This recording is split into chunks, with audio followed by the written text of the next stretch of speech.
Dear students, हम पढ़ रहे हैं कक्षा 10 हिंदी कृति का दूसरा पाठ जॉर्ज पंचम की नाक। पिछली क्लास में हमने इस पाठ की शुरुआत कर ली थी और देखा था कि किस तरह से जॉर्ज पंचम की नाक तोड़ दी गई और अब महारानी एलिजाबेथ भारत के दौरे पर आ रही है।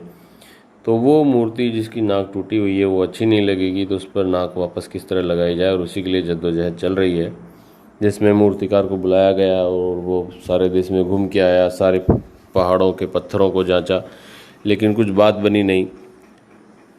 पिछली कक्षा में अंत में जब पढ़ा था तो वहाँ हमने देखा था कि मूर्तिकार ये उपाय सुझाता है कि उसके ऊपर कोई ऐसी नाक लगा दी जाए जो उससे मिलती जुलती हो, लेकिन मूर्तिकार उसके लिए भी सारे देश में घूम कर के आया। देश के सभी नेताओं की मूर्तियों की नाक चेक की, लेकिन सभी की नाकें इनसे बड़ी थी। अब उससे आगे क्या हुआ वो हम लोग ये यहाँ से पढ़ेंगे, तो आप ध्यान से देखिएगा। सुनकर सब हताश हो गए और झुंझलाने लगे। मूर्तिकार ने ढांढस बंधाते हुए आगे कहा, सुना है कि बिहार सेक्रेटेरिएट के सामने सन 42 में शहीद होने वाले बच्चों की मूर्तियां स्थापित है। शायद बच्चों की नाक ही फिट हो जाए। यह सोचकर वहां भी पहुंचा, पर उन बच्चों की नाकें भी इससे कहीं बड़ी बैठती हैं, अर्थात उन बच्चों की नाक भी जॉर्ज पंचम की नाक से बड़ी हैं। कहने का तात्पर्य यह है कि वो बच्चे भी इस देश के लिए शहीद हुए थे, अतः उन बच्चों का भी जॉर्ज पंचम से ज़्यादा सम्मान है देश के अंदर, और इसीलिए उनकी नाक भी बड़ी है। बड़ी नाक मतलब ज़्यादा सम्मान है, ऐसा आप समझ सकते हैं। जैसा कि मैं पहले ही कह चुका हूँ कि ये पाठ जो है व्यंग्यात्मक शैली में है। अब बताइए मैं क्या करूँ, ऐसा मूर्तिकार ने कहा। राजधानी में सब तैयारियाँ थी।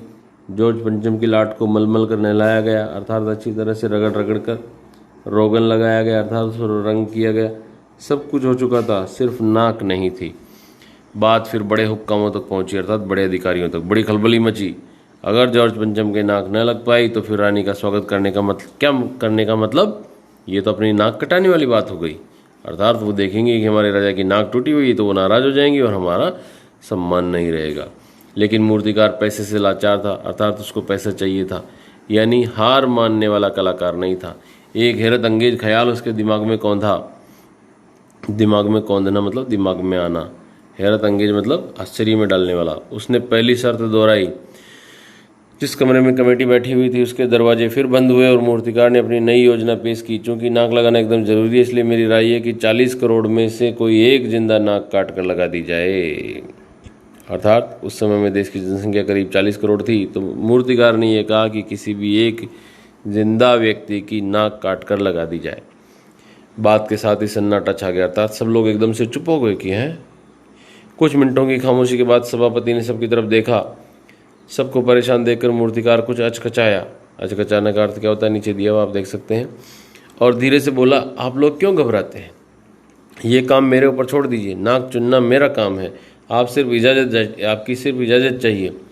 कानाफूसी हुई और मूर्तिकार को इजाज़त दे दी गई। तो आप समझ पा रहे हैं किस चीज़ की इजाज़त मिल गई है? जी हाँ, बिल्कुल सही कहा। मूर्तिकार ने उपाय दिया था कि हम किसी जिंदा व्यक्ति की नाक काट कर लगा दें, और यहाँ पर मूर्तिकार को उसी चीज़ की इजाज़त मिल गई है। तो आगे देखते हैं। अखबारों में सिर्फ इतना छपा कि नाक का मसला हल हो गया और राजपथ पर इंडिया गेट के पास वाली जॉर्ज पंचम की नाक लग रही है। नाक लगने से पहले फिर हथियारबंद पहरेदारों की तैनाती हो गई, अर्थात वहाँ पर पहरेदार लगा दिए गए ताकि कोई फिर से नाक न तोड़ डाले। मूर्ति के आसपास का तालाब सुखाकर साफ किया गया, उसकी मिट्टी निकाली गई और ताज़ा पानी डाला गया ताकि जो जिंदा नाक लगाई जाने वाली थी वह सूखने न पाए। इस बात की खबर जनता को नहीं थी। ये सब तैयारियां भीतर ही भीतर चल रही थी। रानी के आने का दिन नज़दीक आता जा रहा था। मूर्तिकार खुद अपने बताए हल से परेशान था, अर्थात उसको सूझ नहीं रहा था कि क्या करे। जिंदा नाक लाने के लिए उसने कमेटी वालों से कुछ और मदद मांगी, वह उसे दी गई, लेकिन इस हिदायत के साथ कि एक खास दिन हर हाल में नाक लग जानी चाहिए। और वह दिन आया, जॉर्ज पंचम की नाक लग गई, जिंदा नाक लग गई। सब अखबारों ने खबरें छापी कि जॉर्ज पंचम की जिंदा नाक लगाई गई है, यानी ऐसी नाक जो कतई पत्थर की नहीं लगती है। लेकिन उस दिन के अखबारों में एक बात गौर करने की थी। उस दिन देश में कहीं भी किसी उद्घाटन की खबर नहीं थी।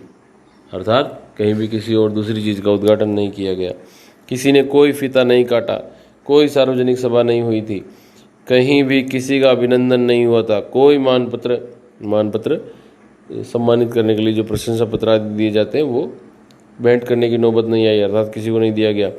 किसी हवाई अड्डे या स्टेशन पर स्वागत समारोह नहीं हुआ था, किसी का ताज़ा चित्र नहीं छपा था, सब अखबार खाली थे। पता नहीं ऐसा क्यों हुआ था। नाक तो सिर्फ एक चाहिए थी और वह भी बुद्ध के लिए, लेकिन यहाँ पर सबकी नाक कट गई, क्योंकि एक मूर्ति का सम्मान रखने के लिए किसी एक जिंदा व्यक्ति की नाक काट दी गई थी, और यह बहुत ही बुरा हुआ था। प्यारे बच्चों, आगे देखिए, इस पाठ के प्रश्न दिए हुए हैं। सरकारी तंत्र में जॉर्ज पंचम की नाक लगाने को लेकर जो चिंता या बदहवासी दिखाई देती है वह उनकी किस मानसिकता को दर्शाती है? ये भैया, ये इनकी गुलामी वाली मानसिकता को दर्शाती है, क्योंकि इनके मन में ये बात है कि जॉर्ज पंचम किसी समय में ब्रिटिश राजा रहा होगा और आज वहाँ की रानी जो कि यहाँ घूमने के लिए, देखने के लिए दौरे पर आ रही है, तो यदि वो देखेंगी तो उनको बुरा लगेगा। ऐसा सोच करके ये लोग जो है परेशान हैं, बदहवास हैं। ये इनकी गुलाम मानसिकता को दर्शाता है। यदि गुलाम मानसिकता न होती तो वो ये भी कर सकते थे कि उस मूर्ति को ही वहाँ से हटा देते।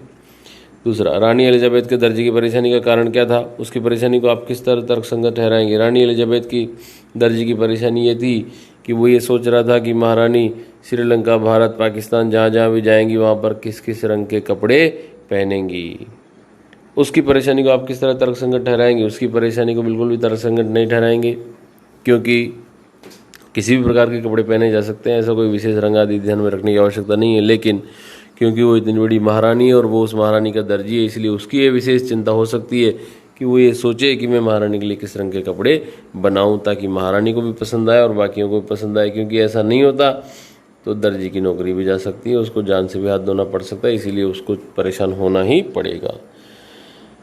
तीसरा प्रश्न, और देखते देखते नई दिल्ली का कायापलट होने लगा। नई दिल्ली के कायापलट के लिए क्या क्या प्रयत्न किए गए होंगे? नई दिल्ली के कायापलट के लिए नई सड़कें बनाई गई होंगी, इमारतों को सजाया गया होगा, जहां गंदगी थी उसको छुपाया गया होगा या साफ किया गया होगा। इस तरह के अनेक प्रयास किए गए होंगे जिससे दिल्ली महारानी को अच्छी लगे, पसंद आए। चौथा प्रश्न देखिएगा, आज की पत्रकारिता में चर्चित हस्तियों के पहनावे और खान पान संबंधी आदतों आदि का वर्णन का दौर चल पड़ा है। जी हाँ, बिल्कुल सही है। अखबारों में खूब चर्चे होते हैं कि आज ये नेता वहाँ आया, उसने ऐसा पहना हुआ था।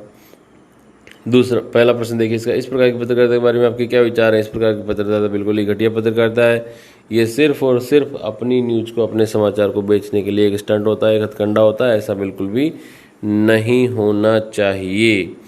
इस तरह की पत्रकारिता आम जनता, विशेषकर युवा पीढ़ी पर क्या प्रभाव डालती है? इस प्रकार की पत्रकारिता युवा पीढ़ी पर दो तरह के प्रभाव डाल सकती है। वो लोग जो इस बात को जानते हैं कि ये गलत है, वो उसके प्रति रोष व्यक्त करेंगे, और जो लोग इस बात को नहीं समझते हैं वो लोग उसी प्रकार का जीवन जीने की इच्छा जाहिर करेंगे कि हमें भी इसी तरह से रहना चाहिए, हमें भी इसी तरह से कपड़े पहनने चाहिए, हमें भी इसी तरह का खान पान और पहनावा आदि आदतें विकसित कर लेनी चाहिए। पांचवा प्रश्न देखिएगा, जॉर्ज पंचम की लाट की नाक को पुनः लगाने के लिए मूर्तिकार ने क्या क्या यत्न किए?